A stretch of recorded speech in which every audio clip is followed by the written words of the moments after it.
All right, this video is going to go over graphing logs. So let's go ahead and get started. If you graph 2 to the x, if you do -1, you'll get 0.5. If you do 0, you'll get 1. 1, you'll get 2. 2, you'll get 4. This is exponential. We've already covered this. It would look like this.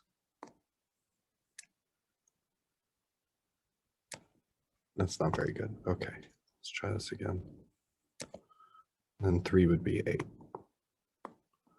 So this is what exponential functions look like, and they had horizontal asymptotes, remember?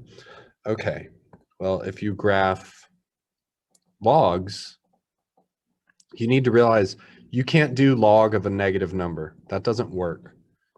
And you can't even do log of 0. That doesn't work. So, like, you're not going to have anything zeros or negative in your parent function table. So I would start with 1. If you do 1, you'll get 0. If you do 2, you'll get 1.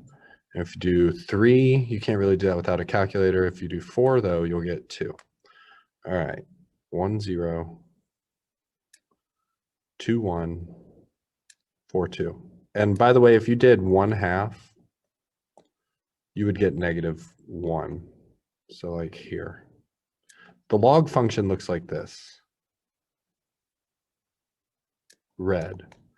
Now, the important thing to realize is it, instead of a horizontal asymptote, it has vertical asymptote. By default, this vertical asymptote is x equals 0. So basically, you're going to need to know the shape, which default log looks like this, with a VA on its left side. And so let's just look at some of these. I don't really do HK. I more so focus on this point right here. Generally, you have a point 1 away from your asymptote. Let me show you what I mean on some graphs, but I don't really do any of this, except for maybe domain and range. Look at red. The domain is not all reals anymore. It's 0 to infinity. Because that asymptote stops it from going any further left. Your range is all reals now. So it kind of switched from your exponential. The exponential, the domain was all reals. And the range was 0 to infinity. It's because these are inverses of each other. So they basically just switch domain and range. All right, let's look at some examples. The first thing I look at is the base. If it's bigger than 1, you're going to take this shape, as long as there's no reflections or anything. If it's less than 1, it's going to look like almost like decay. It's going to take this shape. So keep that in mind when we do that problem. But in terms of this one, your shape is going to look like this with a VA on the left. Now, where is that VA? You have to look for your horizontal shift. There is no horizontal shift on this one. So my VA is at x equals 0 here. Now, remember that point that I said, this one? It's generally, if there's no stretch or compressions, 1 to the right of this asymptote, but then you apply this vertical shift as well. So this one would be at 1, 4. And then you just make it take that same red shape. So it would look something like this. All right, so your domain on this one is 0 to infinity, and your range is all reals. All right, let's keep moving. This next one, my base is above 1, so I am going to take this shape with a VA to the left of it. The VA, x is lie, so this one's not at +2, it's at -2.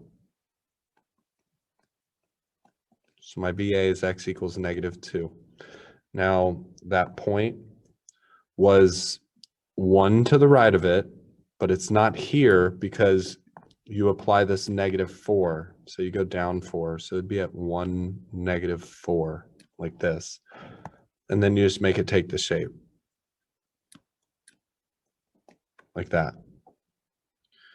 So your domain is everything from -2, oops, -2 to positive infinity, and your range is all reals. Okay, let's go ahead and do number 4 next. Look at the base, it's 6, so you're going to take this shape with your VA to the left. There's no reflections or anything. All right, and you moved, your VA is going to be at -3, so it's here. All right, so it's x equals -3. And then that point, there's no vertical shift here, so it's just 1 to the right of it, right here, -2, 0. And then you just make it take the shape. Your domain would be everything from -3 to infinity, and your range was all reals. All right, which brings us to this last one. It's different because that base is less than 1, so it's more so decaying than growing, if you think about it like that. You're still going to get your VA right here, though, so it's at +1. So it's x equals 1, and you're still going to find that point. Well, there's no vertical shift here, so it's just 1 to the right of that VA. And then now you just make it take the shape. So instead of coming from the bottom, it's going to come from the top and look like that. So your domain is everything from 1 to infinity, and your range is all reals. So that's how I do it, at least. Some people might do XY tables for the entire thing. I don't really focus on that. I care about shape, vertical asymptote, and then that one blue point. And that one blue point is generally 1 to the right of your asymptote, and then your vertical shift. That's how I was getting it. So anyways, hope this video helped.